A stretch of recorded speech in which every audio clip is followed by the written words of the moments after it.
Welcome back to a Celtic State of Mind. I'm Paul John Dykes, and today I'm flying solo, unless one of my Axom colleagues jump in at some point today, which means I'm going to have a lot more chance to speak to you guys in the comments. Often I don't get the opportunity to do that. What we're going to be talking about, well, there's some big stories in relation to Celtic coming out over the last 24 hours, and we're going to cover them, as well as, of course, looking ahead to this weekend's action when we face St Johnstone. And so, straight off the bat, the first thing we're going to be doing is talking about this Watergate incident. We really need to talk about it because obviously it's been bounced from Police Scotland. They're not interested. They're not going to look into it any further. And it's now up to the authorities to step up. The SFA must step up and take some action, because the way I'm feeling as a Celtic supporter, when these things happen, or Annie Engels is hit by a coin, is that Rangers, their fans, their players, they can act with impunity. No one seems to get punished. Well, very few people seem to get punished. And yeah, you can laugh at the fact that it was water, it was a water bottle, etc., etc. But it's a bigger picture here. Let's take us back to Annie Engels' coin throwing incident back in January. Now, following that, he was struck by a coin. He came on as a substitute that day. It was a forgettable performance by Celtic, absolutely. But you've got to focus on these incidents that happened during the game at Ibrox. Police Scotland initiated an investigation after that incident. Rangers beat us 3-0, and it was a convincing victory at that time. However, as I say, you've got to focus on this, because what action was taken? So Police Scotland initiated an investigation after Annie Engels was struck by a coin. Now, the reports around about that time was that they were examining the event. There was a separate incident that day where Brendan Rodgers was also targeted by an object from the Rangers crowd. Now, inquiries at that point were confirmed to be ongoing to identify those responsible. What does that mean? Well, Rangers fans are going to get grass in their mates, so that's one line of inquiry that they won't be able to tread down. So they're really relying on the CCTV, aren't they, at Ibrox? And it would appear all these months later, on the 1st of April, and by the way, no April Fools, other than the fact that the Acsom contributors have left me to run this solo. No April Fools jokes today, ladies and gents. So 3 months down the line, where is the police investigation on that one? Some might say it's a wee bit more serious, being struck by a coin or Brendan Rodgers being targeted by other objects, than some water being scooshed into the Celtic crowd. The SFA did not take any immediate disciplinary action against individuals involved in the coin throwing incident based on the available information up to this point. Let me know if anything has happened in the last 24 hours in relation to that one that I'm unaware of. The SPFL, who oversee the Premiership, they appealed for witnesses. So they're asking Rangers fans to grass up on their mates to assist Police Scotland. And they expressed strong support for severe penalties, including lifetime bans for those found guilty. Of course, no one was found guilty, were they? The SPFL stated they were awaiting the match delegates report. How long does it take to write a report? That was 3 months ago, suggesting potential further action against Rangers as a club could follow, though to date, no specific sanctions have been confirmed. Now, Rangers at the time, fair play to them, they condemned the incident and pledged to assist Police Scotland as well in identifying the culprits. What does that mean? Oh, well, they'll hand over the CCTV. I've seen phone footage of the culprit who threw the coin, pretty clear who it was, but nothing has happened. Celtic described the targeting of their players and staff as appalling and completely unacceptable, but as of today, April Fool's Day 2025, no individuals have been publicly identified or charged. I prepared this earlier. I apologise in advance if it looks as though it's scripted. It is. No formal SFA or SPFL penalties against Rangers or specific supporters have been detailed. All right, so there you go. There's a more serious incident, and there's an incident in which no one was taken to task. It was all a bit nonsense coming out of the SFA, coming out of the SPFL, and also Police Scotland. So fast forward to Černý. Rangers score what became the winning goal in a derby at Celtic Park. It was a powder keg Glasgow derby. Obviously, it was the first time in about 7 years that the Rangers fans were able to go and watch their team playing the champions at Celtic Park. And they got a little bit overexcited, and Černý started squishing Celtic fans with water. Police Scotland said that no crime had been committed. Now, let's have a little look at the definition of assault. In Scotland, assault is defined as a deliberate attack on another person with the intent to cause harm or the fear of harm, and it doesn't require physical contact, but rather the intention to cause fear or harm is sufficient. So you could throw a bottle at someone and miss and still be done for an assault. I liken this to being in a bar and having a drink thrown over you. Is that an assault? Yes, it absolutely is. What's the difference? You're in a stadium, right? As I say, powder keg atmosphere. I would say there's an aggravating aspect to what Černý did. However, Police Scotland are saying they're not interested. And when you go right back to the Rangers Celtic game, which was then called the Old Firm Derby in 1987, where Frank McAvenny, Chris Woods, Terry Butcher ended up, and Graham Roberts ended up in court for a fracas on the park. A lot of the fans around about that time were saying, you know, this isn't something that should ever go to court. Football should be played on the pitch, etc., etc. Well, you know, if you want fans to behave, I think there's an onus on the players to behave, and he's behaved like an imbecile, quite frankly. I think the SFA need to step in. Do they have a backbone? Let us know in the comments section, and I'm going to be digging in about that comment section for the next 55 minutes, and even longer if you so desire, to talk all things Celtic. There's the first talking point. The police are doing nothing, will the SFA? Celtic have made their feelings known, and I think we need to turn the screw on the authorities in Scottish football to protect our players, our fans, our staff. Wasn't too long ago Joe Hart had to pick broken glass out of his goal mouth. Remember that one? Or the time Scott Brown was attacked on the field by a Rangers fan who was then put back into his seat. Nothing happened to him either. We have had numerous incidents, and we have to put big nets up so that our fans don't get hit with missiles. And then obviously a Rangers player thinks it's okay to scoosh things at our fans. There were other incidents as well that have been reported to Axom. Let us know if you were involved in this, but there was a water bottle thrown into the Celtic crowd. I'm not sure who did it, but it was one of the Rangers party. It was a player or a staff member, and it hit a Celtic fan. There's another assault. Barry Ferguson comes out showing his lack of class, saying that he doesn't have an issue with the way that Černý reacted. But again, it's all about class, isn't it? And Brendan Rodgers came out and said he wouldn't accept that. He wouldn't expect it from his players. It's unacceptable. It shows a lack of respect. What else are we going to be speaking about? Let us know your thoughts in the comment section. It's all about you today, guys. Your comments are going to be coming up very, very soon. And obviously, there has also been an update in relation to the Celtic Boys Club scandal.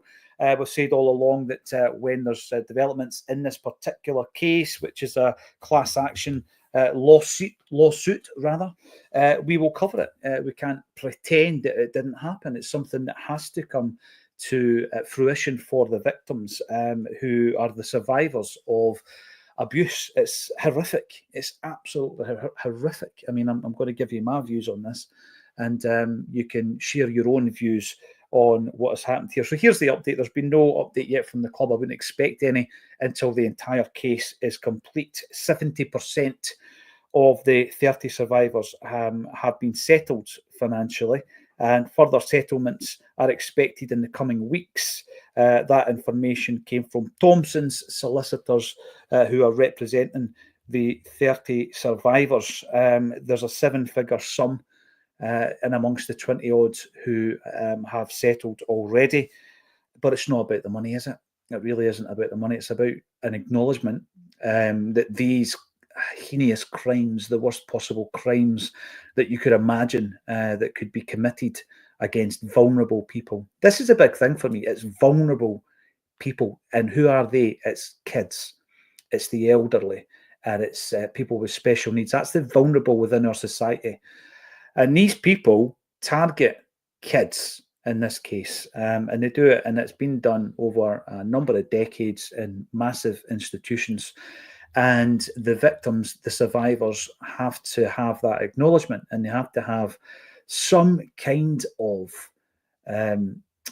end to this nightmare, this living nightmare. Now, I don't know if the acknowledgement and the payment will give them some kind of closure. That's not for me to say, but it has to happen. It has to happen. And obviously, the big argument throughout this by a lot of football clubs was about ownership and owning this issue. And Celtic have owned it.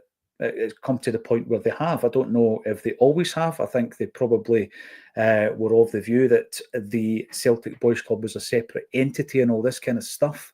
But when you look at it and you look at the way that they were intrinsically linked to the football club, when we didn't have youth development, we didn't have academies, they were a feeder club for Celtic. You look at the players that came through the ranks from the Celtic Boys Club. Just about every single homegrown player, Celtic Boys Club was their former club. They used the stadium for photographs. They were supplied football jerseys. To turn around and say nothing to do with us wasn't good enough. It's not good enough. And the survivors hopefully will get some form of acknowledgement and closure.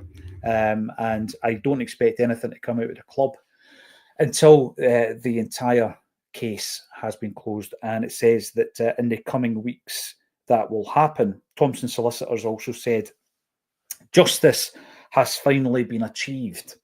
And justice, what is justice? I think if you're involved in this in any way, shape or form, you might or might not feel as though this is justice, but what you might feel is that there's been that form of acknowledgement, and hopefully a form of closure. Not everyone will get that. There's people who have been involved in this who haven't survived this long to see these outcomes.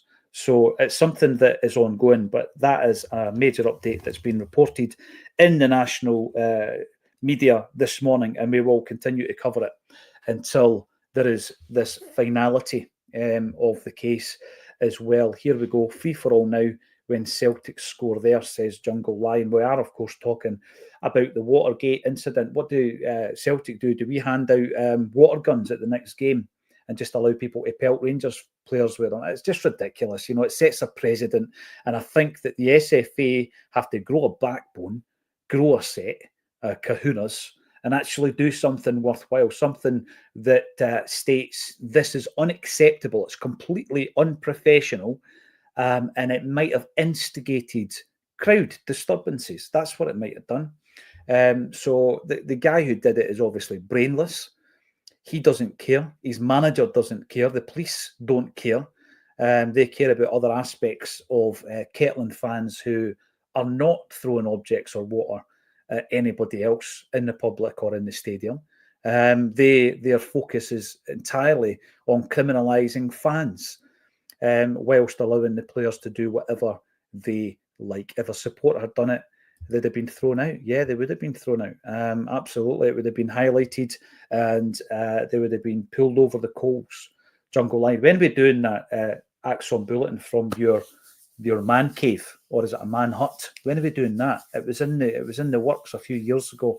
We were going to do it, you, me, and Parcel of Rogues. God rest them, but it didn't happen for obvious reasons. But one of these days, Jungle Line, we're going to be over for a long weekend in Ireland, and we've got to do it. I'm going to bring up loads of comments here. I'm scanning through them to make sure there's not any iffy language. This is a kind of tea time show. It's a family friendly show. That's the only reason I'm doing it. There's no favoritism. If you are watching on YouTube, Facebook, Twitter, LinkedIn, Twitch, or even X or Instagram, then comment. Let us know. Let us know your thoughts. The two big talking points in the first quarter of an hour was the brainless Černý and the outcome of that, and of course the Celtic Boys Club development. And it's just one of these things. It's a horrible, horrible, grubby stain on Celtic's history, and one that we need to own. We absolutely need to own it, and we need to do everything we possibly can for the survivors in that particular case. Joe Hamilton, you're in. Great to see you, as always. You're on the YouTube. Thanks, everybody, for getting involved. The YouTube channel is booming.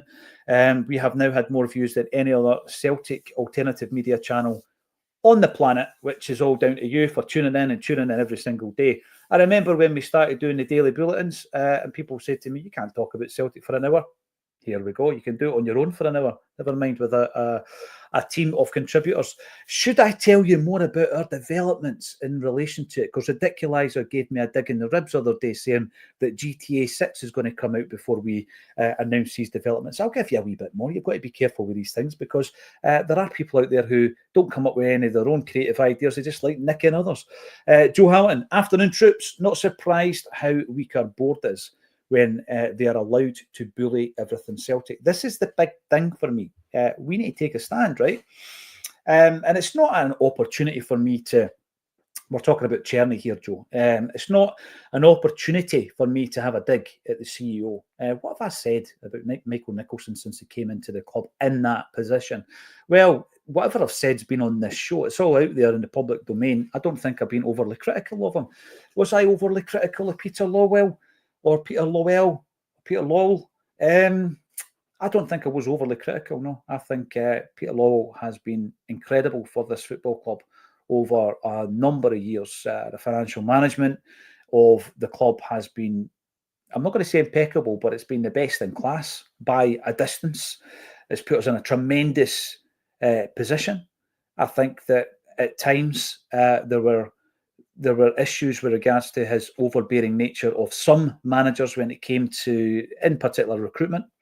I'm not going to go down that path. We've spoken about it. I think that he was able to dominate certain managers into taking players that came to the football club through a different process that weren't signed off by the gaffer. And it never worked. It never really bodes well. I mean, I'm pretty sure there's been occasions in the past where a manager has inherited players that he knew nothing about, and he was able to use them to his advantage, and he was quite happy with them. I'm pretty sure that's happened. But it's not the way to go. It's not a strategy, and I think that it turned into almost a strategy. Peter Lawwell, of course, still involved at the club as a chairman. So the CEO has to be strong here, doesn't he? He needs to step up. He needs to make a statement in relation to this so that the SFA don't think they're getting off scot-free, because I think they would like to bury it, wouldn't they? They would like to bury the situation rather than step up. It's a scenario that has to be managed because these things are changing all the time with regards to fans, away fans, allocations, etc. That was something that could have caused a problem in the stands. And if it had done, it could then have contributed to a decision being made on the allocation of away tickets. So let's kill it at source. Let's root it out and do something about it. I think big, massive ban. Make an example of them would be a start. Jay Conley, Jay Larkin, always a pleasure to see you. I'm working through these comments today, as well as throwing in other subject matter, which would be things like the conspiracy within Scottish football. Wow, what is Scottish football without conspiracies? I love a great conspiracy. I remember the very first conspiracy, absolutely stunning. Not sure what you're talking about. Take it all day, Barry. I remember the first conspiracy that piqued my interest. I was reading a Q magazine back in the 90s, and they spoke about the fact that Paul McCartney had actually died, and the guy that we knew as Paul McCartney was a replacement, and that the Beatles had planted loads of different clues in their artwork and in their lyrics to suggest that Paul McCartney had died. It was absolutely breathtaking. A brilliant conspiracy. If you've never heard it, go and check it out. But since then, there's been a lot of conspiracies within Scottish football. My favourite of the moment is that there's a bias in favour of Celtic because we commit more fouls per yellow card than any other club, almost double. Well, here's my take on it. Before I come to you, Jay Conley, Jay Larkin, here's my take on that one, the conspiracy, and then I'll let you come in with your comments. Celtic's fouls will be committed mainly trying to win mainly because we're in possession for a huge amount of the games, mainly in the opposition's half, mainly whilst we're attacking. Maybe the ball has been lost, maybe there's been a slack pass, we're trying to win it back. It's not a serious foul that would result in a booking, whereas many of the other teams within that league table, they're being booked because they are preventing goal-scoring opportunities. They're taking people down in the final third, etc., etc. So it's not like the win that a lot of people think it is. They're rubbing their hands thinking, oh, you see, there's a bias towards Celtic. It's an absolute nonsense.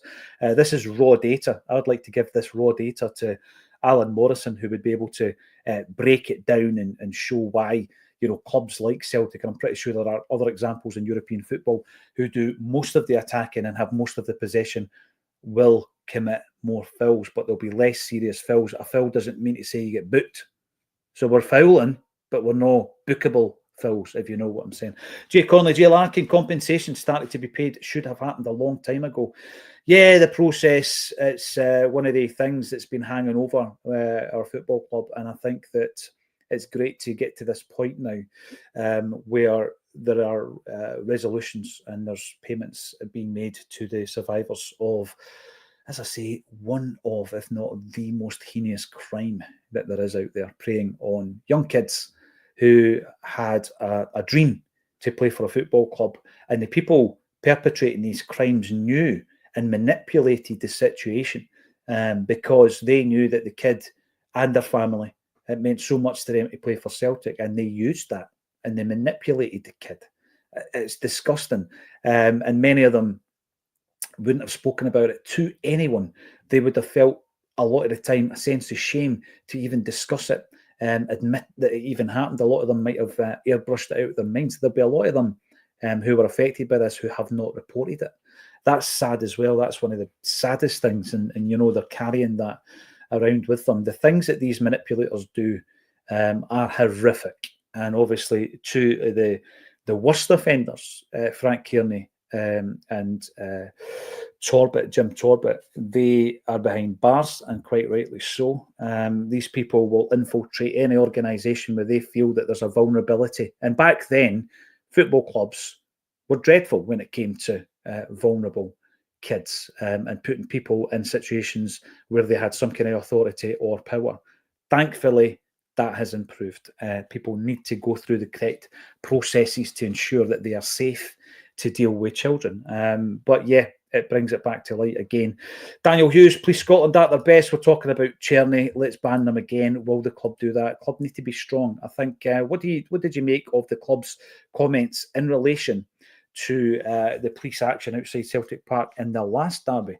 The club are obviously gathering intelligence, gathering information. They've asked fans who watched it firsthand for their experiences. It's all going to be fed in and it's going to be distributed, and they are supporting supporters as well in relation to this. So that's a positive move. I think what the club wants to do is to de-escalate the situation.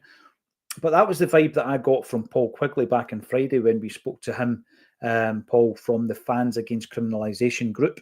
It was all around, let's de-escalate this, let's engage. You need engagement to de-escalate, and we keep saying it. We need engagement with the football club. The football club needs to engage with the police. There can even be a multi-agency meeting here. You could have ultras, you could have Fans Against Criminalisation, the Celtic Trust, Police Scotland, Celtic. Get around a table, let's have a discussion, let's have a plan of action, and let's make sure everybody within that meeting is taking their own responsibilities. Now, Paddy will have very, very soon. Paddy and I will have an announcement to make. Afternoon all from a lovely sunny Ardoyne. You enjoy the sunshine, Paddy. I don't know about Ardoyne, but we don't get it very often. So I was out cutting wood this morning. It doesn't get more exciting than that in Fife, my friend. Here we go. DMG. Soul togetherness. Here we go. Just because he's on the bench doesn't mean he can act like that. Was he carded at all? Not to my knowledge. No, not to my knowledge. I don't think he was carded. He thought it was funny. His manager stood up for him. You know, that's just, it comes down to the point of Celtic and the way that we conduct ourselves in many, many ways, like the way that Brendan Rodgers comes out and speaks about these things in a fearless kind of fashion is great. But it's almost as if everything falls on his shoulders, eh? You know, he comes out and he needs to speak about these big topics of conversation. I want someone at the football club, someone who is part of the Blazerati, someone who's in the boardroom to come out and take a wee bit of heat off of Brendan when it comes down to these types of things. I know that people in these press conferences are going to throw the grenades at him anyway. And by the way, he'll deal with it. He's an absolute master when it comes to PR. But I think the club needs to have a figure a figure who comes out far more often than Peter Lawwell did, and far more often than Michael Nicholson has done, to come out and actually speak out about these incidents. That's my take on it. Jay Conley, Jay Larkin, you're on fire. Hey, listen, get the comments in. There is a far greater likelihood that these comments will be read out today and on other days like today. More to follow. I'll give you an idea of what's happening soon. Černý situation. Still think the SFA will go for a 2-match ban, suspended based on his good behaviour. What do you think would be suitable?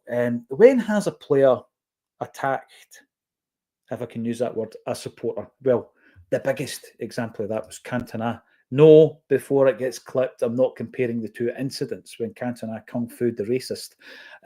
Yeah, and he got a lengthy ban, didn't he? So, yeah, I think it's a ban that he needs to get. It's all about the length of that ban. But as far as I'm concerned, he needs to be made an example of. What else is happening in the world of Celtic? Well, our next fixture is St Johnstone. I've called it a kind of dress rehearsal for the Scottish Cup game. We are going to be entering that game stronger than we have done for a long time, actually, now that Jamesy Forrest is back. Obviously, Austin Trusty is fit, and we have Paulo Bernardo and Callum McGregor, the captain. We're going to go through some of these players. In fact, we'll run through the starting 11 that I think that we should play. And you can let me know in the comments field whether or not you agree. We also touched on Kyogo, the Kyogo situation yesterday. Liam wrote a great blog, just to fill you in on what's happening here. Axom have tinkered with blogging over the years. It's a very good way of engaging with people who maybe tune in for an hour a day and they want a wee bit more Celtic content. This is just my take, because this is the way that we have built Axom. Axom's kind of community built. It's all about engaging with people who tune in, come to the live events, buy merchandise, and now read the blogs and follow us on social media as well. That's the other one. And it's all about doing things our way, the Axom way. So every single day, what you can do, you can set up an app on your Mac or your phone or whatever, and it'll with buzzwords, it'll tell you every single Celtic story that hits. And generally speaking, what then happens is every single blog on the planet then writes their version of the story. It's more or less a kind of copy and paste. They don't source. Generally, this is generally what happens. They don't source the information or the story. They just get a story and then they repeat it. And now with the rise of AI, which I think, if used properly, can be brilliant. They're not even working. They're just firing it through an AI generator to reword the story, someone else's story, someone else has done the legwork. And then from that, they can get out 10, 12, 15, 20 blogs a day, stick the website on an ad generator and make some money from it. Fair play, if that's your job, not a problem. The way that Axom are doing it is, yes, we've got a blog, and on that blog, you will get long form writing from some of the Axom contributors. We are always looking to try and give a platform to upcoming graduates and students, etc. They're going to be contributing to it as well. But it's been sitting there, more or less, it's been sitting there for a while. And Liam, who, as you will know, is based in Japan, had an unfortunate kind of development with regards to his contract over there. He works as an English teacher. So his contract is due to expire very, very soon. And we thought, you know what, there's a platform that Liam could utilise. And what he is now going to do on a daily basis for a living is write about Celtic. But he's doing it in a different way. So even if he does take a story that's already out there, Liam will write an opinion piece rather than just, chapter and verse, write the story that's already out there. So get involved. What we've noticed recently, we've now got a mailing list built into the website. And the mailing list has over 7,600 on it. So it's a great way now for us to communicate and engage with anybody who's interested in Celtic or anyone who wants to be part of this Axom thing that we are growing on a daily basis. Because what I've noticed on the socials, because I'm immersed in this, as you might imagine, 24/7, is we've got about 100,000 across all the different social media channels. But what they've now done is they've messed about a wee bit with the algorithm, which means you can put something out there and it's not as amplified as it used to be. Not as many people who follow you see your message as once was the case. And the reason for that, of course, is they want you to pay sponsorship and they want you to pay advertising on their platform so that people see it. So I get it. So what we're doing, as well as the socials, we've got a mailing list, we've got the blog, all the links are underneath.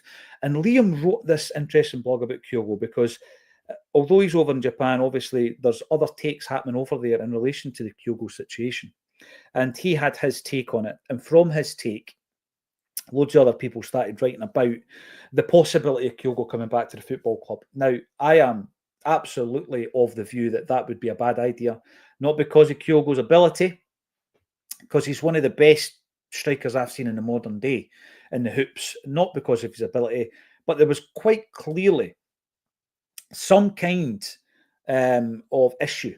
And I don't know what kind of issue. I can't think that Kyogo would be a difficult guy to work with. But there was an issue with regards to him playing for Brendan. Now, Brendan played him. Just look at the amount of games that he was fit, that he played in. If he was fit, he generally played. But he wasn't the same force under Brendan as he was under Ange. As it came up to that point in the January, up to that young boys game, the chat in and around the press conference, you started getting a sense that Kyogo, I'm not going to say agitated for a move. Maybe his agency had been, tasked with a move due to the Japanese situation with the international manager not picking him, even though he picked Daizan and even though he picked Rio, and he left. And would you have him back? There's a big thing in the comments. Let us know. I wouldn't. Personally, I wouldn't have him back. But it was interesting to read the manager of Rennes, who has since departed the football club, basically confirming what we thought. He wasn't even his signing. The club signed him. And it was one of the reasons, the fact that the recruitment was almost taken out of his hands was one of the reasons that he left and he parted ways with the football club. So now you've got a situation where Kyogo is at a club where the manager has been replaced, but the manager that was in place when he signed didn't even want him. So he was almost like a president's signing, if you like. So yeah, that's not an ideal situation for Kyogo, but at 30 years of age, I don't know where his career goes from here. Does he end up going back to Japan? Because it doesn't seem to be working out at Rennes. Monty, always a pleasure. You've been commenting on this channel for a long, long time, a number of years. Monty, glad to see the abuse cases resolved and or near to all cases being concluded. I hope the victims can have a bit of closure now and some peace and stability in their lives. Absolutely. I echo those sentiments 100%. And as I say, yeah, we are a football show. Axom is a football platform primarily, but other aspects come into that, that we need to discuss and we won't avoid. This is one of them. Politics is another. I know it's not everybody's bag, but politics and Celtic go hand in hand. And from time to time, normally with regards to displays, etc., or the songs that we sing, politics comes into the conversation. And we will discuss it, absolutely. What else do you think in relation to the conspiracy around Celtic being the dirtiest yet least punished football team in Scotland? An absolute joke. No action on Černý for Police Scotland, at least. Do you think that's right? Let us know. You might disagree with me. I just think an assault's an assault. And there's an aggravating factor in the fact that he did it in a powder keg derby. So there you go. Here we go. The Urban Culture, always a pleasure. And I keep giving you a shout out because you helped us out with our charity endeavours back in February for the Johan Mjallby gig, where we were able to raise and donate £500 to Jamie Tierney's appeal. And the payment has been made. Thank you very much. The family will really be thankful for that. They always are. Thankful for your support. And if you want to keep tabs on the fundraiser, it's always underneath our videos. The Urban Culture says, waste of time discussing. If it was a Celtic player, it would be wall-to-wall coverage. The media is what it is. It is. Yeah, you're right. But what can we do about it? There's a big question. What can we do about that? What we can do is we can build a platform that goes toe-to-toe in terms of readership, audience, coverage, and exposure. And we've tried to do that. I don't know what other Celtic platforms do, because to be quite honest, I'm so invested in this one and always looking to do things that are creative and new and original. And I'm going to tell you some of the stuff that we're going to be doing soon. So what you can do about it is you can become bigger and more influential than some of the platforms who have been well established for a long time, and well established in putting out stuff that has been ridiculous for a long, long time. I mean, we can talk about Lubo Moravcik signing, and obviously us getting told that would have been better off signing John Spencer rather than this dud. We heard about the blank check when Joe Venglos came to the football club. Thugs and Thieves, remember when the Celtic players went for a night out in Newcastle front page news. We had Wim Jansen being called the worst thing to hit Hiroshima since the bomb. That was a headline. That was a headline. You know, these newspapers compared Fergus McCann to Saddam Hussein. Put them side by side. These newspapers sent a hearse up to Celtic Park. We could go on and on and on. But now we're at a point where it's all about sensationalism and it's all about clicks and it's the clickbait. And they know that if they have a dig at Celtic, then Celtic fans will react and Rangers fans will lap it up. And that's exactly what their strategy is. That is now their USP. Imagine that being your unique selling point, that you were just rattling people's cages. Well, what we can do, and we're some way towards that, because interestingly enough, in relation to even Celtic TV, when people tune in to watch Celtic television, and I know that those who view that live are not within Scotland, England, Ireland or Wales, they tend to tune in about 30 seconds before kickoff. I've got this on good authority, right? So they tune in about 30 seconds before kickoff because whatever the content is before the game isn't worth watching. And what we've been doing over the last 5 years or so is covering every single game, and we do get a good audience that watch our pre-match. So what that tells us is that people want to hear what other fellow fans think about everything in relation to Celtic. So when we're in the lockdown, sorry to bring it up, guys, the only way really to do that was on a live stream like this. And very, very quickly, other platforms started to replicate what we were doing. And now, if you go on to social media or YouTube, there are literally dozens of similar styled shows. Not the same content, of course, but similar styled shows. You know, they're setting up live streams, etc. So what we're going to be doing is we're going to be broadcasting live from a studio. So your Axom bulletin will still be here, and it'll still be here from 12:30 to 1:30, and you'll still be able to comment. But we will be broadcasting from a studio, so it's going to look far, far better. We're going to be in the same room as those who are contributing to the shows. And that, I can assure you, helps with the conversation, because with these dial-ins, you know, you'll have done it at your work or where you were having quizzes during COVID. Yes, that did happen.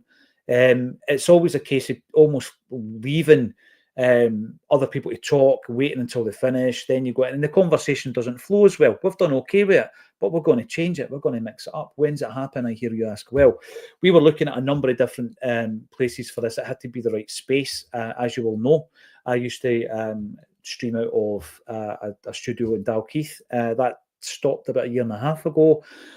Wasn't the right space for Axom, but we have found the right space for Axom. It's in the heart of Glasgow. And what that also means is on a match day, you know what, we might even just go on the street and speak to you guys as well, in and around the east end of Glasgow. Cannot wait. Down the Gallagate, that's where we're going to be.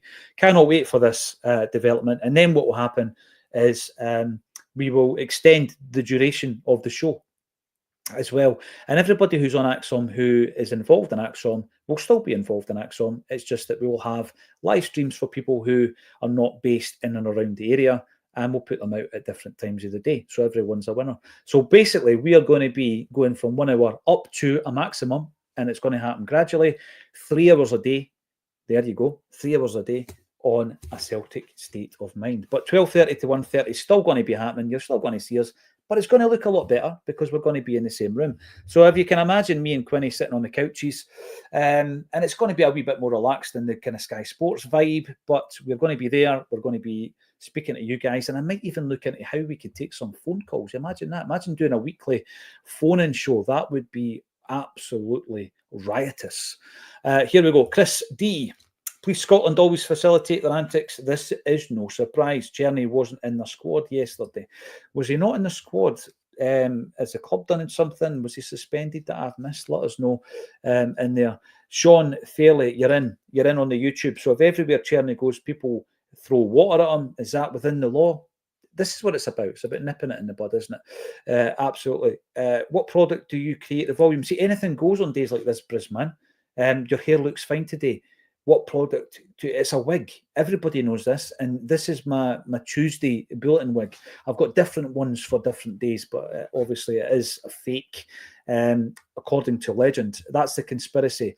Anyway, here we go. You need to wind your neck in, Paul. It was water, says Andrew Leach. People dying all over the world. Yeah, but we're not talking about global catastrophes, Andrew. We're talking about a specific incident that happened in a derby game, and what should be done to prevent that and further agitation from happening. We can't walk through life saying, right, I'm just not going to deal with what I'm seeing here in the street because there's something happening elsewhere on the planet that's worse. We just need to deal with it.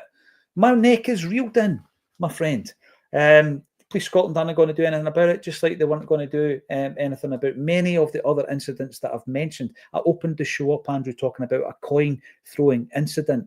I was looking into it all day today to try and find out what Police Scotland did about that. That could take your eye out, mate. You know, that's serious stuff. And it sets a precedent. If nothing is done, it means, all right, anything goes. We've got to nip it in the bud, got to stop it. And I'm not going to go at you, mate. You can disagree, Andrew, absolutely. Not a problem with that. In fact, disagree more. Let's get a bit of discourse coming in. And Colin Bean, welcome to the show, Colin. Can we now assume that it is legal to walk down Argyle Street and scoosh liquids of undetermined source onto the faces of the public? Yeah, who's ever been at a gig and hit by a plastic cup of an unknown liquid? And you're probably better not to know what the liquid is, Colin. I know that it's different. It is different, right? I get it. But it was absolutely ridiculous behaviour, pathetic behaviour, unprofessional, maybe not criminal. Obviously, hitting somebody with a coin is, which was the example we opened up with. And it's something that we need to sort. Absolutely. Here we go. Andrew, let's talk about it. You've been in already, but I'm going to give you a second opportunity to bring up a point. Let's talk about the Celtic Boys Club court case that's come to light today. Let's talk about how Celtic fans battered a fellow on Saturday wearing a badge to support Israel.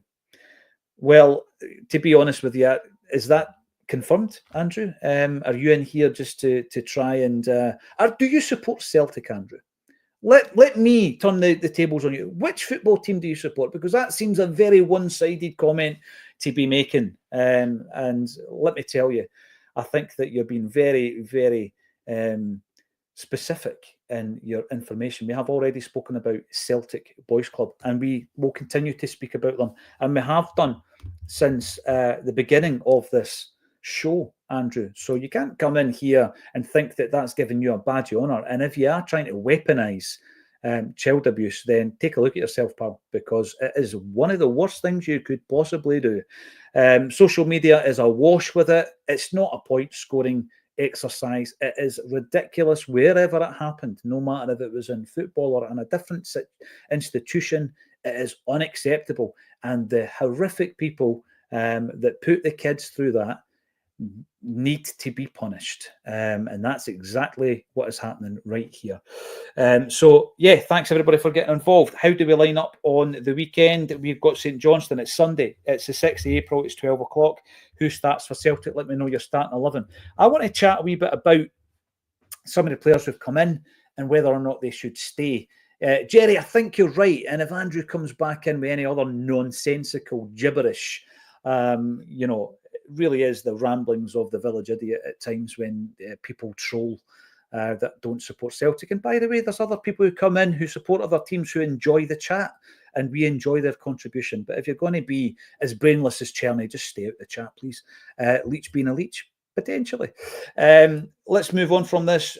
Old news, boring. I think we're talking Černý at this stage. Yes, we probably are. So let's talk now about the starting 11. And I want to start off with Mike Nawrocki. Now, some of the Axom contributors don't rate him. They don't rate him. Have they seen enough of him? I don't know. I'll give you my take on Mike Nawrocki, and I'm going to give you my opinion on whether or not he should start at the weekend. And I want you to let me know in the comment section if you agree, disagree, or otherwise. I think that's probably your only two options, though. Right, you could sit on the fence and just say, oh, well, the gaffer picks the team. But that's not much fun, is it? Andrew, you're laughing, but we're all laughing as well, but we're laughing at your friend. And here we go. Go away and have a wee look in the mirror and really have a look at the way that you're living your life. Do you have a family? Do you have kids? Seriously, mate, don't come in here and weaponize child abuse. You're a disgrace. That's what you are, and you're now being banned. So goodbye. There we go. Here we go now. In relation to Mike Nawrocki, here's my take. We sign a player for 4.3 million quid. He's young, and he's only played at that time, because when we signed him, he's 21, right? He's only played 75 senior games of football. So, like everybody else, what you do is you're looking at the show reels, you're looking at the stats, and you're thinking to yourself, well, he must have been intensely. You're giving them oxygen. No, I think I'm making an example of them more. If you want to come in here and try and noise us up, then they will be banned. Not you.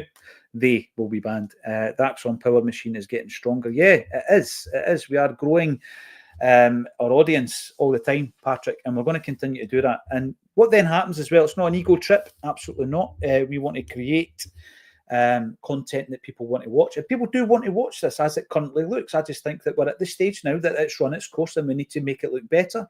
We need to invest in it, and we need to have it as a live broadcast, rather than a live stream, like a dial-in. That just reminds me of work, doing a dial-in or interviews or that kind of stuff. Meetings, that's what it reminds me of. So yeah, we are going to try and continue to improve at all times. I'm researching all the time in relation to content, what people want to see, how they want to see it, how they want to consume it, how often they want to consume it, and all this kind of thing as well. So everything that's done, you can rest assured, just the way I approach it, it's always going to be researched to the nth degree before it's put into place. And what we'll do is we'll do some trial runs before we go in hell for leather. We'll get the wee studio set up. It's looking cracking already. It's looking brilliant, actually, already. We'll do some test streams to make sure that the Wi-Fi's strong, and it will be, because you need Wi-Fi, obviously, to do the broadcast live. And we'll test all the camera equipment. It's all going to be coming through separate cameras. It's going to be a 3-camera setup. There's going to be a long shot. There's going to be a close-up, unfortunately, of myself. There's going to be a close-up of the other contributor or guest, because we're going to have guests in as well. And I'll have this wee thing, and I think the technical term for it is called a splitter. It's not really, but there's loads of buttons on it. And so I can press a button and play an advert, press a button, get a close-up, go wide shot, etc., etc. So it's all going to happen live. We'll have a wee intro to give me time to sit down, and we'll have an outro as well. So yes, there's going to be adverts on there as well, but they're going to be specific to the show. It's going to give us a wee bit more capability to self-finance it, if you like. Maybe a couple of wee 30 seconds adverts after every hour of the show once it gets to 3 hours. So I'm looking forward to it, Patrick. And no one else out there's doing it. That's one thing. No one else in this space is doing it, and that includes the club. So I've put it out there. I need to do it now, don't I? Otherwise, you'll humiliate me and ask me when it's happening, like Ridiculizer did the other day. Where is he today? Well said. Yeah, we've just got to get rid of people that are going to come in. Absolutely. Do we sign Sloop? That's another thing I want to talk about. Absolutely. But we're going to start with Mike Nawrocki. Here we go. Do you think the takeover will happen? Listen, ask questions. I'll answer anything, right? PJ, do you think the takeover will happen? A takeover of Rangers Football Club has to happen. It has to happen. As a football club, let's not beat around the bush here. They have a huge support, in particular, I would say, in the British Isles. They have a massive support, right? They've got a huge fan base. Regardless of what you think about the football club, they've got a huge fan base. So they have to be run better than they have done over the last 13 years. And by the way, you could probably say in its previous format, they were running to the ground over a long period of time as well. Probably started in 1986, let's be honest, right? Ran on debt, ran on other people's money. Yeah, they do need a takeover, and it will happen. But the way that I look at it is, when it does happen, if they're then run as a proper business, then there's probably going to be a period where living within their means isn't what the fans want, because they just want players on the park, don't they? So if they're living within their means, they might not see that success on the park straight away. Remember, Fergus had that plan when he came in 1994. We did not win the league for 4 years. We won one trophy in between times, the Scottish Cup against Airdrie. It was painful. We had to get out of Celtic Park for a season, go to Hampden. These are the things we, as a fan base, were prepared to do. And Fergus, at the absolute head of Celtic at that time, he was prepared to do it. He had that focus. But it meant that we weren't going to stop 9 in a row, and we didn't stop 9 in a row. So you've got to take a wee bit of the pain. Are they prepared to do it? Probably not. The fan base, probably not. But that they do need to be taken over, and they will be taken over at some point. I just don't know who will take over that football club. Do I have... Oh, Kaiser, you're at it. Do I have an opinion on the statue for Peter Lawwell? Yes. It was an April Fool's from Celts here, I believe, Kaiser. I did think about it. Get Riddy on the show. Where is he? I've not seen him today. Get in on the chat, Ridiculizer, and let us know if you want to get involved. Listen, we will be within touching distance of a lot of people who tune in because we get the analytics. And I know, and this is a fact, 90+% of Axom viewers are based in the Glasgow area. That's just the way it is. Craig Young, David Murray ran it to the ground. Yes, he still has a knighthood, I believe. And if he so desires, he could take over a Scottish football club tomorrow. Bizarre. It's a bizarre country that we live in. If he so desired, he could buy a football club tomorrow and run it because he has not had any kind of issue with regards to the authorities of this football club. Is he a fit and proper person? He would pass the test. That is where we live. That's the football. That's a landscape in which we have to operate as a football club at this moment in time. I was talking about Norowski, and I'll get on to Sloop in a second. Ask me your questions. Anything you want to ask, bring it in, and I will answer it. What happened to the weekly walk around Paradise? Rather enjoyed it. I enjoyed it as well, Mo. I enjoyed it as well. All I would say is this. At that time, it was important for me to ensure that we always had what you would call fully produced content on the channel. So at the moment, this is a live stream. You could do it on your phone. Anybody could do it. And we always wanted to have fully produced content on the channel. So to ensure that we did that, we set up that show, A Wander Around Paradise. I really enjoyed it as well. Great to get up to Celtic Park, rain, hail, or shine. Normally not the latter, unfortunately, in this country. And on a Monday morning, what a great way to start the week. Get a wee wander around the Paradise, and people were coming up to the car park. They were handing me items for charity, etc. Brilliant. It was great. I loved it. I hope to return to it at some point. We're just talking logistics, Mo. Sometimes it comes down to logistics and cost. So obviously we had the introduction of the Friday night show. This is Axom, which is here to stay, which is a one-to-one with someone with a Celtic state of mind. And I'm going to be speaking to an ex-Celtic player from the Centenary team tomorrow for this Friday. So at this moment in time, we couldn't run with 2 fully produced shows because there's a cost, videography, editing, etc., etc. But at some point, hopefully, the improvements that we're going to be making to the channel will allow us to do that. And you know what? I might even get more traction if I was just to do it straight to camera myself, Mo. Because when you look at these social media videos, a lot of people are just walking about talking. I might do it like that. We'll see. I will return it. I'm going to be in Glasgow a lot more than I currently am, so it'll be a lot more doable as well. Get some of the old pundits on the show. Well, you might have noticed, Will, that we had Tony Haggerty on This Is Axom just the other week there. So Tony is always welcome on A Celtic State of Mind. Some of the others are pursuing other endeavours, which is fantastic. It's brilliant to see when someone like Amy gets a full-time gig at the BBC. Love or loathe the BBC. What an absolutely brilliant success Amy's been and will continue to be.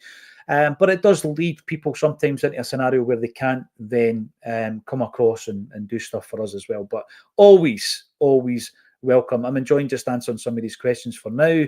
Here we go. Yeah, someone was desperate, says James, to sell 100,000 shares yesterday for 3.5p. Yeah, I mean, whatever happens over there, I keep a kind of casual eye on it, to be honest with you, James. If and when they do get taken over, and I believe they will, we might then have more of a focus on it to see how does that affect Celtic. I always think that we should always just look after our own backyard. But you've got to be aware of your challenger in all walks of life, haven't you? You've always got to be aware of your challenger. You cannot become complacent. So I think that we'll probably cover it a wee bit more back then. To be fair, though, Liam's doing a good job of it on the blog as well. Maestro, I agree with you. It can only make us stronger as long as we don't sit still. The key is here. Back in the day, if you go back 25 years to when Martin O'Neill came to the football club, and what a time to be a Celtic fan. It's interesting now actually talking about 25 years ago, because I was an adult. I was still an adult back then, a generation ago, on the back of the League Cup final where we beat Aberdeen 2-0. You remember we did a watch-along quite recently. Kenny Dalglish had taken the reins from the sacked John Barnes and brought in Tommy Burns to help him out. And we beat Aberdeen in the League Cup final. Goals were scored by Vidar Riseth and Tommy Johnston. And a few days after that, and it was in advance of the Rangers game that was coming up at Ibrox, Kenny Dalglish did the now infamous press conference at what was then called Baird's Bar. How cool would it have been to get Kenny Dalglish and Vidar Riseth in for an Axom event? I'm gutted I never thought about that. And we could have done it in the new bar, which is far trendier than it was back then. So back then, and then fast forward to now, 25 years, Celtic and Rangers were both spending a lot of money. And it was almost like, raising the stakes, and the other team had to do likewise. Rangers had beaten us by 21 points the season before Martin O'Neill came in. O'Neill referenced that was a benchmark. He said that. He was always very respectful about that, and we were able to do it. So it was always a case of a response, an action, and then a reaction by the other club. Big money was getting spent. We did have to reel it in eventually, very quickly actually. We had to reel it in to the point where if you look at the signings from, I would say, the first 2 seasons under Martin O'Neill compared to the rest of his tenure, the final 3 seasons, we were bringing in some quality, but we weren't kind of splashing the cash out on the likes of, the Premiership kind of ready-made players that we had done up to that point.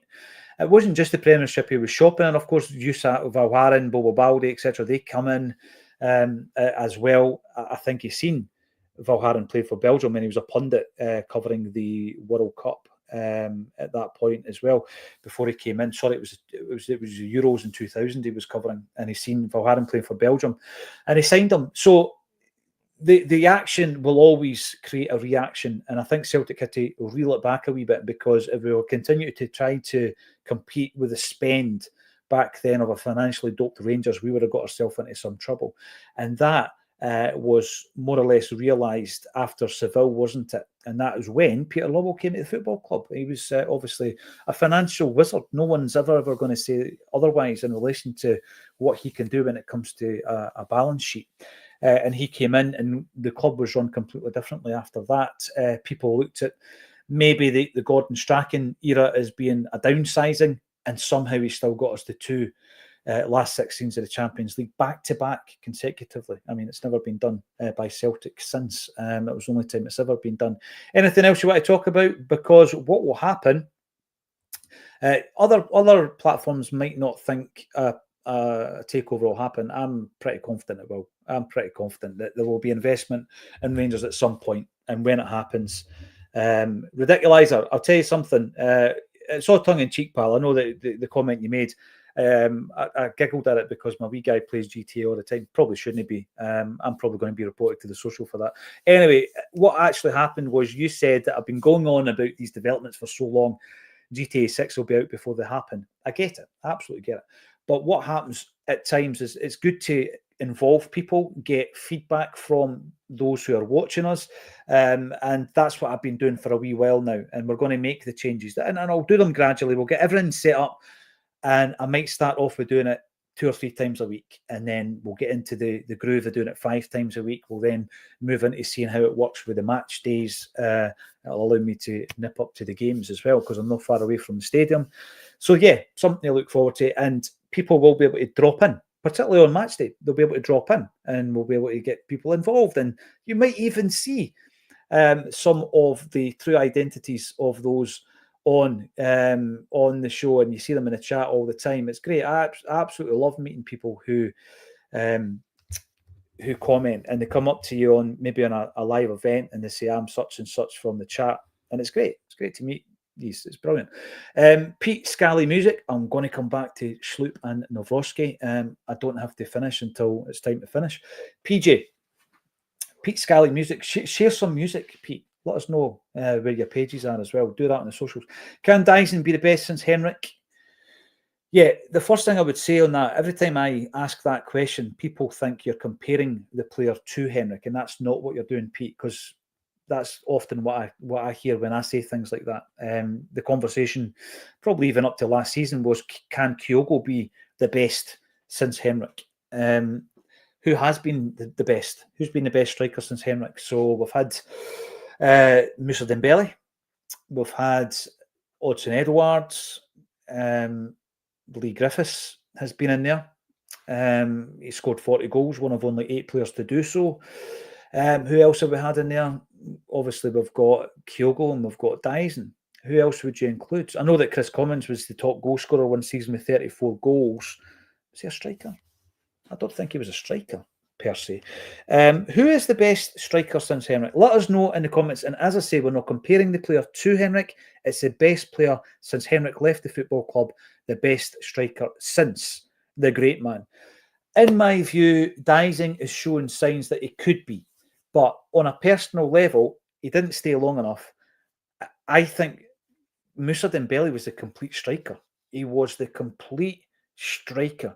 I look at him and I think, imagine having him in this team right now. And I know him and Brendan obviously don't get on unless they've patched it up. The physicality that we're talking about that we need in Europe and all that, he is the guy. He's the striker for me. And then you had Edouard, who I rated really, really highly, a wee bit tainted by what you would maybe refer to as a COVID season when we didn't win the 10, a bit tainted by that. But he had the potential to become a great. He'll never be regarded as a great. Dembele will never be regarded as a great. Will Kyogo? Not sure.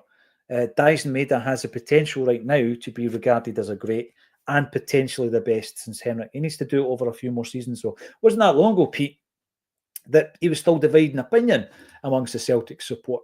Here we go. Celtic fans, oh, come on now. There's other people I'm having to kick out. I'm having to kick you out, guys. It's no good. Interestingly enough, we don't have many on the banned list. But if you come in with the usual nonsense, then you will find yourself on the banned list. Here we go. Do you enjoy being on yourself or with someone else? I like it both, and I think we need to have both. There was a comment earlier on in relation to the Wander Round Paradise. I think variety is key. I want to get back to doing the Wander Round Paradise. Sometimes it's good. I might just set up once a week a show where I'm sitting here, even when we've got the studio set up, and I'm just answering your questions, because often it doesn't happen often enough. You get so engrossed, particularly when you've got 4 people on and you're juggling the panel and everything else in there. Listen, I'm not ready to go yet. I'll probably run for a few minutes left. There's a few other things I think we need to say. There's an autobiography coming from David Murray, apparently. He'll be writing all about it. I don't think he can write everything because he'd probably get to jail. One of the ones that really interested me was, I'm sorry to mention it, but we'll call him Le Petit Merde, he who shall not be named. And we did an interview with Tom Grant years ago. We're talking 5-6 years ago we did this interview. I'll tell you when it was. We were doing a series of interviews around the Celtic takeover for the 25th anniversary. So it was 6 years ago. And we spoke to various people who were involved. And Tom Grant obviously was on the board, the old board, and he was retained as a stadium manager by Fergus. And he was telling us about some dodgy shenanigans that were going on around the Mo Johnston deal. I think legally there was only so much he could say, but you could take the shenanigans right back to that period and what was happening and who was getting paid in brown envelopes and all that stuff. That was happening back then. Will it ever come out? Who knows? Is Jerry getting brought out of storage anytime soon, Paddy? Jerry is still part of the Acsom team. Again, he appeared on This Is Axom a few weeks ago, and he is welcome back. He's just busy. He's busy. Obviously, the birth of his wee girl and setting up a YouTube channel himself, non-Celtic related, it's got to be said, although he might find some Celtic items someday underground. Who knows? So yeah, keep it coming. AGSC Tech says PJD. We will see Rangers have the first ever non-West of Scotland owners. Do you think that allows them to cut away all the usual staunch culture? And how do we continue our dominance? There was a great opportunity, I think, back in 2012 to do just that. There was also a great opportunity to build the best youth academy in British football, maybe even European football. There was a great opportunity to do that. But what it would have taken is a huge backlash and some patience. And it just didn't exist, did it? They should have built a team and sprinkled it with a bit of experience that got them through those those promotions up to the top league. I mean, come on. You don't need to be spending that kind of money to beat some of the teams in the fourth tier of Scottish football, but it was what the fans demanded. This is Rangers and all this nonsense. It didn't do them any well. They've lost £10 million on average every single year of their existence. So they've done it wrong. They need to take a different tact. Will they ever remove the staunch culture? I doubt it. I doubt it. Will they even try? This is a thing. I don't think so. Thanks, everybody, for getting involved. Keep them coming. I'm not ready to give up on this stream yet. I'm going to keep it until I think you have been bored of me. Jay Conley, Jay Larkin. I've only been tuning in for a wee bit over a year. Have you had Martin Compston on? We want to have Martin Compston on. Martin Compston would be a fantastic guest. I don't have an interim, a direct, and we've had one of these really good, in fact, we've had two of these really good pals on. We've had Gianni Capaldi, and we've also had Tony Curran. Tony Curran is one of my favourite guests ever. Just a really, really sound bloke. We were doing the fundraiser at that time for St. Mary's. St. Mary's were 14 grand, I think, in debt, and they needed repairs to the roof and a new heating system. We put it out there to the Celtic fans on Axom, and 30 odd grand came in. Unbelievable reaction. But one person that really took it upon themselves to assist was Tony Curran. And Tony, in fact, you know this, I might still have the video. Let's have a wee look just while I'm saying this. Tony sent us a wee video. He said, I've got some stuff for you guys for your fundraiser. Let's see if I've got it here. We've got one there. I can see one from Gianni Capaldi, and he gave us loads of stuff, loads of like really personal stuff that we were then able to sell and auction. You know this? I can't find it. Maybe I'll just need to run through these because it's maybe not obvious. Is this it? Let's have a look. How you doing, everybody? It's Tony Curran here. I'd like to lend my support to Paul John Dykes and Ken Walsh at a Celtic State of Mind podcast. This weekend they have the quadruple treble fundraiser, weekender fundraiser over 24 hours, and it'll be raising money and awareness for vulnerable kids, for homelessness, food banks, and also people with mental health issues. Obviously, it's been a very challenging year for everybody, and anything that anybody can donate would be greatly appreciated. I have a few little bits and bobs here, which will be on the auction. These are a pair of vans that are hand painted by my sister-in-law, bless her. Mr. Martin Compston, our good friend, has donated £100 for these so far. Thank you for that, Martin. I've also got some other little Doctor Who memorabilia that was given to me, and I've signed them. Also, my friend Ross Muir at Ross Muir Art has donated this lovely picture of, well, it's Vincent van Gogh, a square Gough it's called. And I also, so thank you for that, my man. Thank you, Ross. And I've also got a signed poster of Outlaw King here. So yeah, they'll be on the auction. If anybody would like to donate, that would be much appreciated. Obviously, it's for a very, very important cause, and hopefully we can raise as much money as possible and win a quadruple treble at the same time. So hail, hail. Good luck, everybody. Thank you. Take care. That's incredible watching that back. I'm glad I found it. Yeah, I've got loads of the wee videos they were sending us well wishes via the phone. There's loads. There's absolutely. I've got Craig Bellamy in there, Gianni Capaldi, Steve Staunton, Mark Hughes. If you know, you know. Scott McDonald, loads. John Finucane. Yeah, there's a lot. Danny McGrain's in there as well. Yeah, there is a lot of people who have helped us with the charity, and we are right up at 113,000 plus raised on this channel by you, the contributors and the audience. So thanks everybody for getting behind everything that we do, really. I mean, I thought it was the St. Mary's one. That was a year before, actually. And that's when we were trying to support some local people who were affected by it. Now, this is JJI, actually, the artwork was called Square Go, but I was not going to correct our very own Tony Curran, who sometimes tunes in, actually, and makes comments on here as well. So thanks, everybody, for getting involved. Anything else you want to ask before I get on to Schlup and Nawrocki? So my take on Nawrocki is this. We sign him as a promising Polish player who looks as though he's going to become an international. He's got the underage caps. He's only played 75 games. I made the comment yesterday that up to the point of us signing Hatate, he had only played 75 games of senior football as well. So, the cycle of his athletic or his professional life isn't that of a normal 27-year-old. That was the point I was trying to make. So Nawrocki, he's come in, he's played 2 games, he's defended very, very well, and in particular, he defended really well against Rangers. I had to watch that game back for my sins, and I was surprised at how well he played.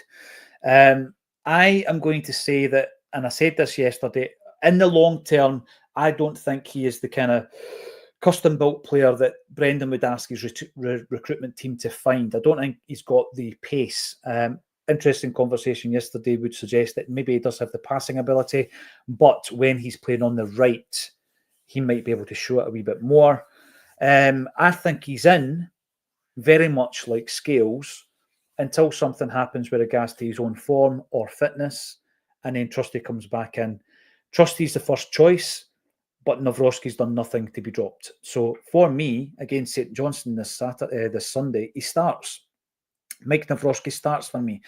On the subject of Sloop, I have watched the opinions go up and down with this guy so much. I think that there was an underwhelming aspect of him signing, because it was like our only second signing in the January transfer window after the disappointment of losing Kyogo, and then the elation of signing Jota, and then we go down and we know that we're in talks with Kieran Tierney at that point. We couldn't get that over the line to bring him up in January. We know that he signed a P contract instead, and then we've brought in, probably in the same meeting or the same day, we've brought in Jeffrey Sloop.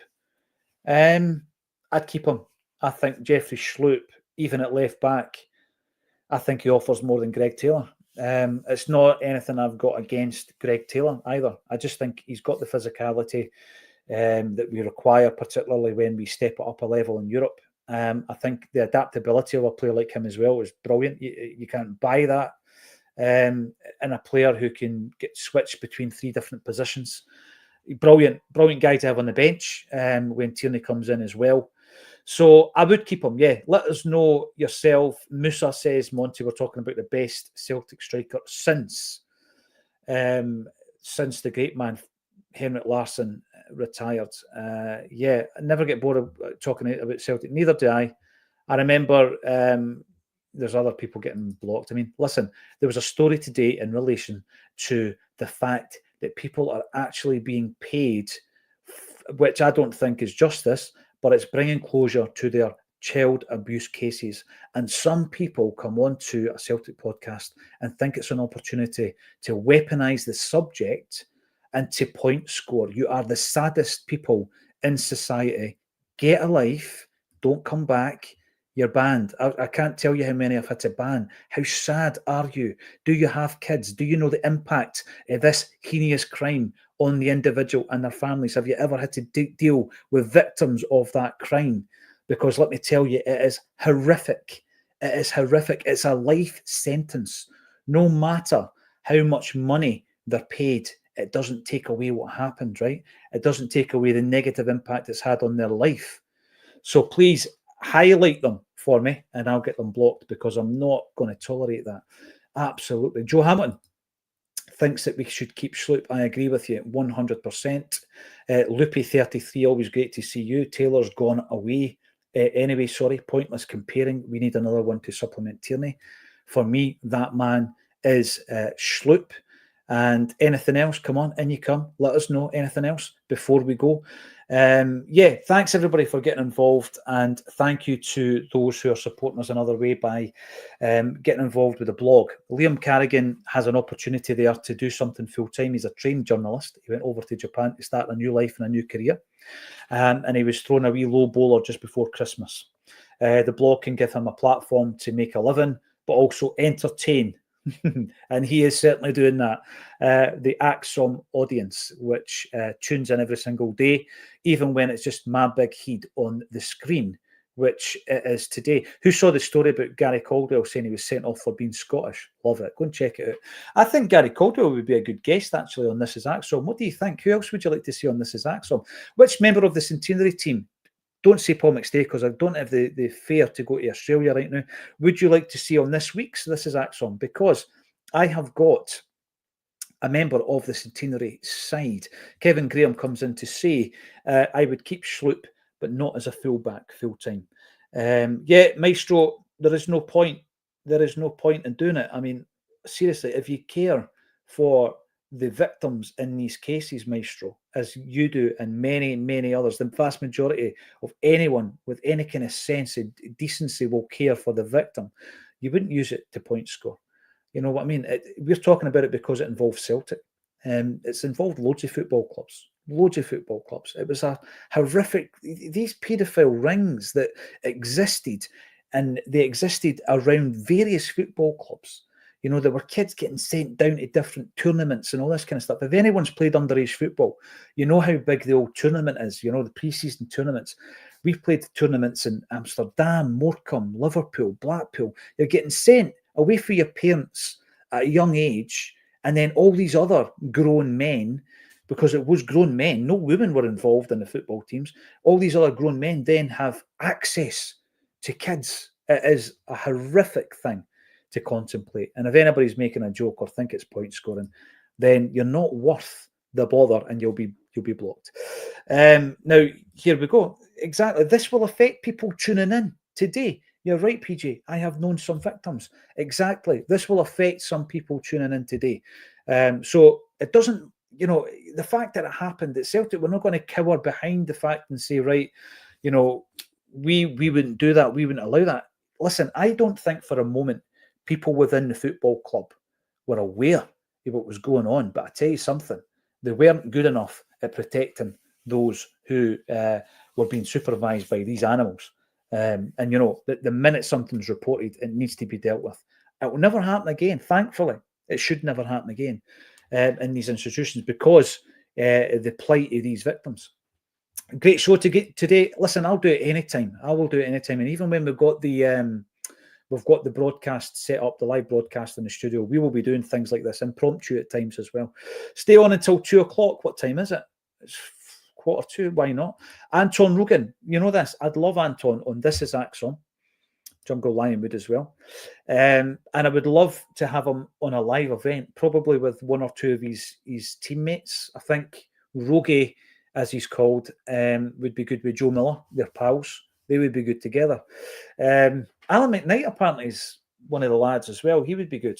Never hear much about him. I think, didn't his family have some kind of big business over in Ireland, and he's maybe running that now? I'd need to check. Apparently, Gary Caldwell is supposed to be a good laugh in real life. Well, yeah, get him in. He played for Celtic. 1-to-1 show. Do you love it, or do I love it, David? Maybe I do. I'm not sure. I hope you do as well. There we go. Big Roy Aiken.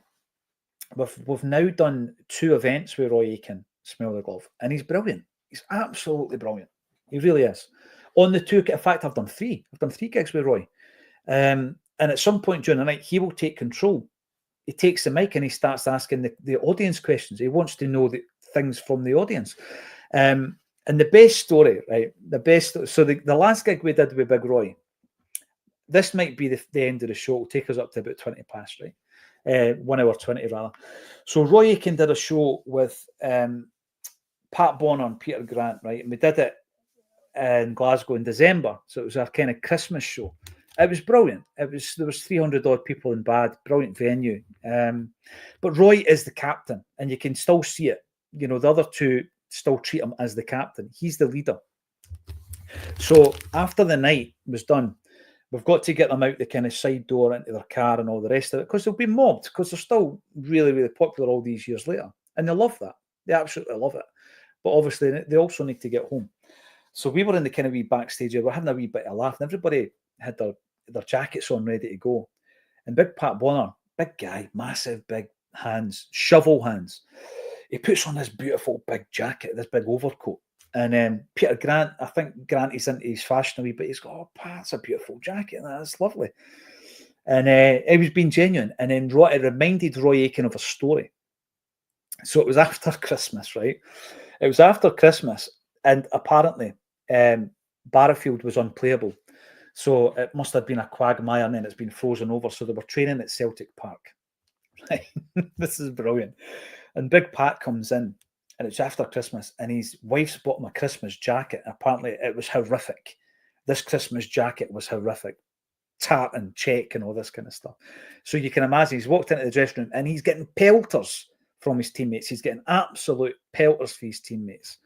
So Roy Aitken tells a story that everybody's getting ready and they're doing laps, and they had these different drills.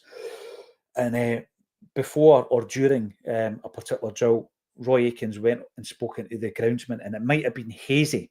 There's a guy called Hazy. I think his name's Joe. Correct me if I'm wrong. People will know him in the chat group. He was big pals when the dearly departed Nearly Mocking. And Hazy was the groundsman. So Roy went and spoke to Hazy anyway. So he comes back to the train and he's leading a run and all the rest of it. And they get round to it'll be just in front of the dugout, right, in the main stand end. And Big Roy says, right, we're now going to sing the national anthem.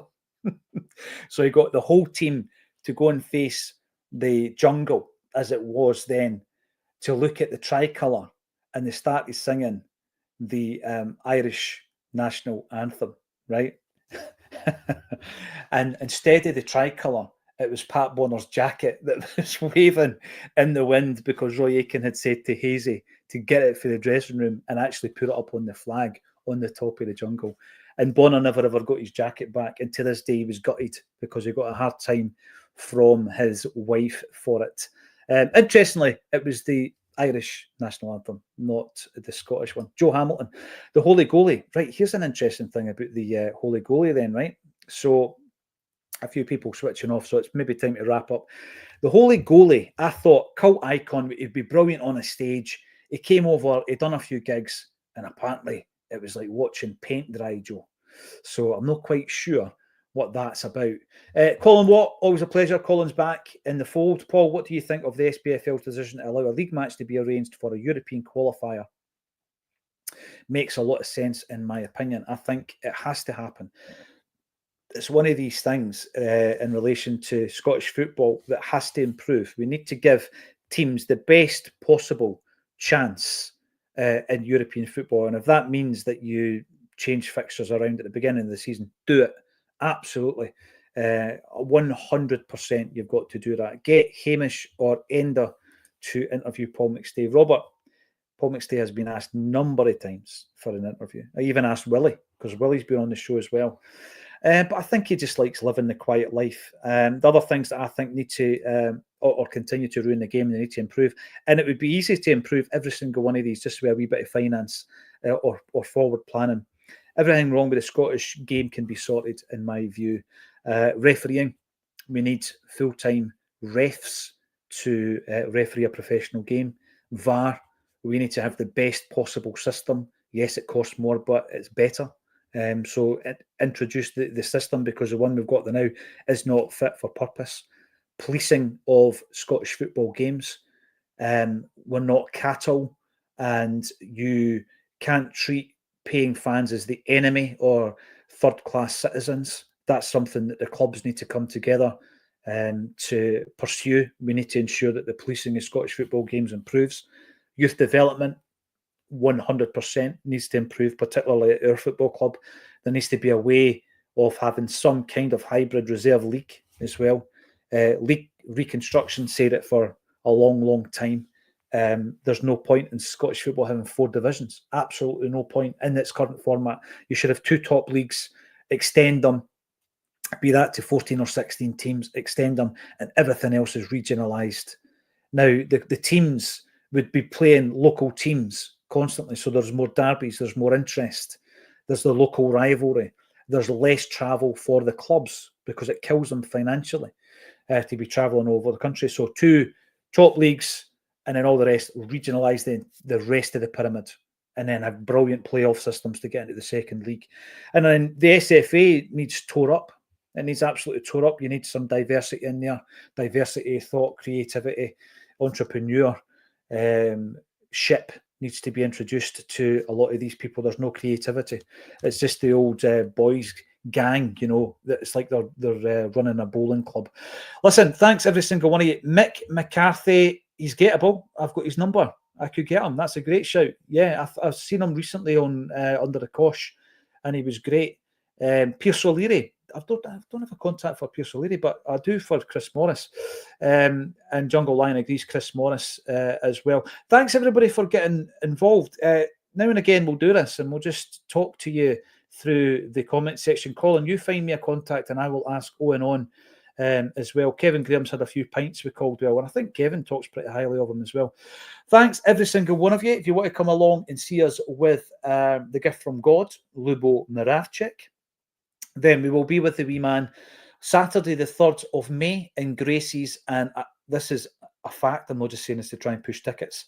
There's about 40 tickets left. The response has been incredible. The link is under this video. Thank you for joining us, and I'll see you again tomorrow on A Celtic State of Mind.